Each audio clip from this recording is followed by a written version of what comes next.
Okay. Oh, hey, I didn't see you there. But since you're here, we might as well go over Week 5 in the NFFL tonight. This is the NFFL Tonight. I'm your host. You can call me Dan. Take you through the scores and some other information on the fantasy scene in the NFFL. Right now we're going through Week 5. Take you through this about 10 minutes or so. So hopefully you're not real busy. Or you can set up your laptop in the kitchen, make breakfast, get your kids off to school or whatever, and take in this information I'm about to share with you. And we're gonna make it quick, okay? Going through here, looking at number one ranked team in the league, top scorer last week, man. All things showing up, Buffalo Bill, okay? All on the red, white, and blue. The real Buffalo Bills ain't got nothing on this guy, okay? Buffalo Bills pops 172 points, due largely in part to Brandon Lloyd's 34 spot. That's 135 and a couple of TDs. You show that up when you mix it in with a little Ray Rice sighting. Ray Rice shows up last week in a big way, rushing for well over 130 yards and a couple of scores. You get 172 points. Okay, that's what you do. And you beat a big dog team that rolled up 104. So if you're popping off 100 points in the game, that's where you want to be. Sometimes, though, you just run into a juggernaut on that week where he's going to score 172. With the win, Buffalo moves to 5-0. Further solidifying his top seed in the league right now.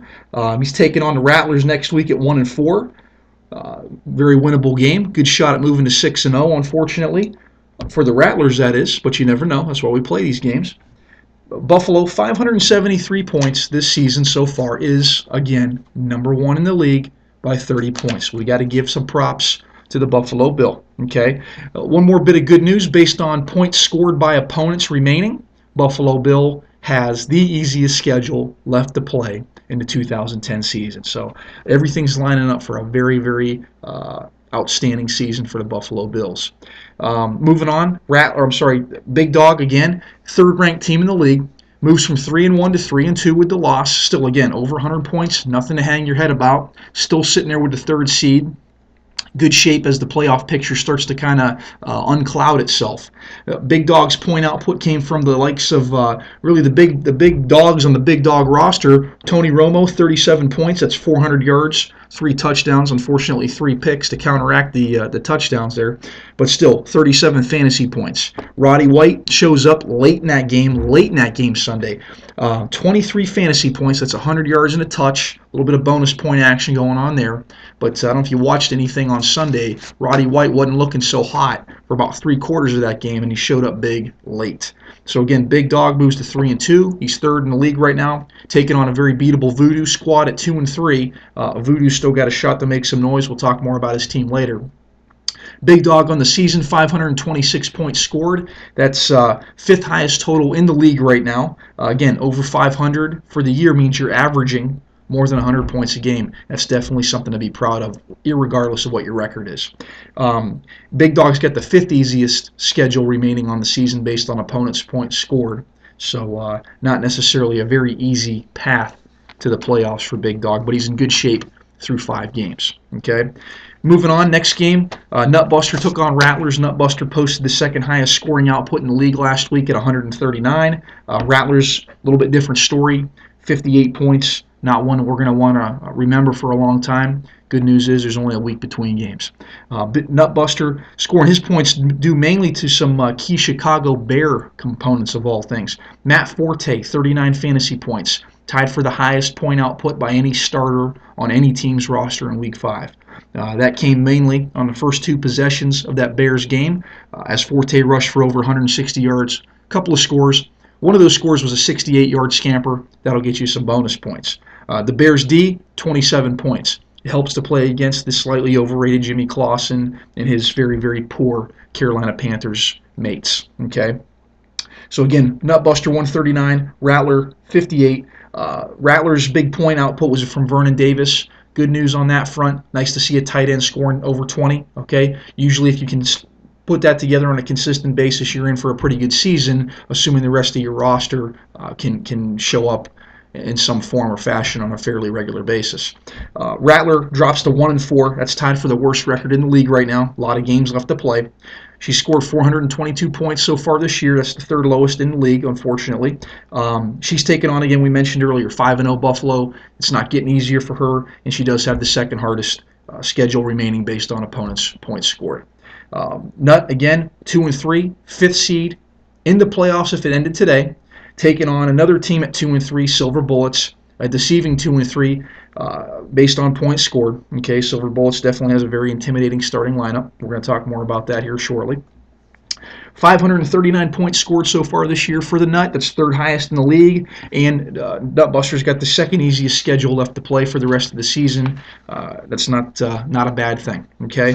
Moving on from there, we're looking at Silver Bullets taking on Lightning. Lightning, former three-time champion of this league, so I want to mention that before we get into any other stats from the Lightning man, because he is a lightning rod, okay? 3 straight titles. I want to see anybody else ever do that in a million years. The score of that game, 127 Silver Bullets, 46 Lightning. Like I said, 3-time defending champ. He did that, not defending, okay? Obviously, we got to give Dave Leventis some props, but 3-time consecutive champion at one point in the history of our great league. Very impressive. Again, score 127 to 46. Silver Bullets rolling up the big points through Chris Johnson. No surprise there. Here's a little bit of one. Hakeem Nicks, 12 catches, $130, 2 touchdowns. That's huge. Let's hope he doesn't do that again next week, okay? Because what you're going to find out here is that Silver Bullets at 2-3, 4th seed in the league, taking on 5th seed Nutbuster at also 2-3. Silver Bullets has scored 543 points this season. That is the second highest total in the league behind Buffalo, and he's got the third easiest schedule left to play. Good, things are lining up nicely for that 2-3 Silver Bullet squad. Lightning, despite the fact that he's only scored 385 points this season, the lowest in the league. Again, Dan's a 3-time champion. Just want to mention that. That was 3 in a row. So he's sitting at 2-3. Still got a really good shot at making the playoff. If he can maybe pull a trade off or something, solidify that running back situation. Okay, D'Angelo Williams has been extremely disappointing. So is Ryan Matthews, quite frankly. But Dan's sitting there at 2-3. Got a shot to make it back in. It starts this week taking on the Geek Master, who's also 2-3 and happens to have that 6th seed at the moment. So Dan's got a good shot. Bad news is, you mix his roster that's scored the least points in the league with the fact that he's got the third hardest schedule left to play. Could be a problem unless we can make some changes to that roster before the trade deadline. Okay, which also, by the way, is in week 6, which is coming up right now. So if you got some trades out there that are floating around, get with that commissioner, lock them down. Don't wait till the last minute like I did last year. You miss out on stuff. Just want to give you a little tip there. Moving on from that game, looking at Raiders Geek Masters. Okay, we mentioned Geek Masters, 2-3 right now after the win over the Raiders, 6th seed in the league. He beat the Raiders 111 to 74. Another nice over 100 output from Geek Master. Great week. That was from Miles Austin, fantasy stud, 31 points. The guy just doesn't stop catching the ball for big chunks of yardage and touchdowns. Brett Favre, second highest on his team, man. Kind of a mediocre game, quite frankly, on Monday night. 22 fantasy points. The guy, 264 yards, that's okay. 3 touchdowns, a lot better. Threw a nasty pick and had a gang of fumbles there, too, in that game. So he lost a bunch of points just based on turnovers, which kind of is what Brett Favre is becoming known for late in his career here. So again, 111 to 74. Geek gets the win, moves to 2-3. He'll take on the Lightning. He scored 484 points so far this year. That's 6th place in the league for point output, and got the 4th easiest schedule left to play. Raiders, on the other hand, puts up 74. That was actually due mainly, believe it or not, to the Detroit Lions defense. Okay, that is amazing. 21 points out of the Detroit Lions D. If only they could line up that St. Louis Rams squad, I don't know, maybe 6, 7, 8 times a year, they might do that more often. I'm thinking that's probably not happening a whole lot more this year. All right, that's where his points came from. Second leading scorer on the team, how about that kicker, man? David Ferris Bueller's Day Off. David Bueller, I think that's his name. I've never even heard of this dude. Kicked a 50-yard field goal, so maybe he's got a spot on that roster going forward. That's Raiders' story. He moves to 1-4 on the year, tied for the worst record in the league. So the new guy's getting kind of a rude awakening to the NFFL. That's kind of how it goes. He's taking on 5-0 Killer Whale, so things aren't getting a lot easier for the guy. But that's a big division game there. Killer Whale 5-0 playing the Raiders next week. Raiders have scored 451 points so far this year. That's the 7th ranked point total in our league. And believe it or not, this new guy, it's not getting any easier going forward as he has the hardest remaining schedule left to play. The last game of the week we're going to talk about here was Killer Whales versus Voodoo. Start this one off by congratulating Voodoo, Mike Benson, and his family on the new addition. Very glad to hear that everything went okay, and I hope that everything's going well for you here currently at home with the situation there with the baby. Moving on from that, the score of the game was 99-82. Killer Whales on top. We mentioned he stayed undefeated at 5-0. The more impressive thing about this, I think, from where I'm sitting, 99 points with Mark Clayton injured beginning of the game, out, 0.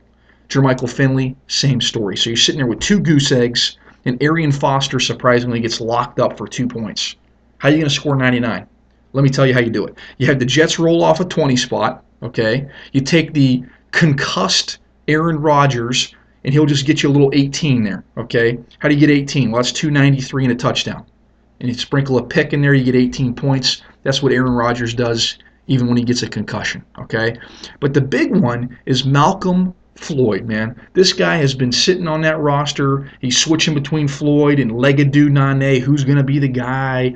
Dave will find out, man. He gets down in the laboratory and he figures it out. Guess what? It's Malcolm Floyd. Malcolm Floyd rolls off a 39 spot.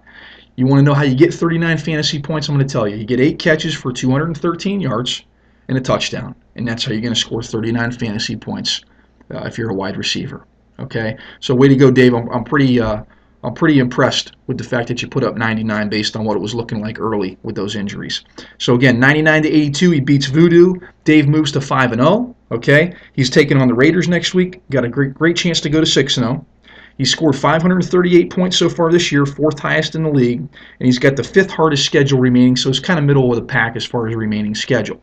Voodoo, on the other hand, he's sitting at 2-3 right now. Again, right there's a bunch of teams just kind of like log jammed at 2-3. Voodoo's one of them. He's got a great shot to get in the playoffs still. Taking on the big dog, 3-2. Again, big interdivision game there. He's got 412 points scored so far this year. That's I think the 2nd lowest total in the league, unfortunately, but we know Voodoo can come back from that, and Voodoo does have the 4th hardest schedule remaining. So those are the games, guys. Good quick recap. I'll appreciate some feedback from you on whether or not you want me to continue this way. To be honest with you, I don't really think I'll change it because I don't feel like typing it, and the commissioner's been very specific with his request for me to take care of these recaps, so you'll take what you can get. Okay? Thanks a lot. Have a good night. And bear with me while I sit here and try to figure out where to click to shut this off. And I just did. So, hey, have a good night, okay?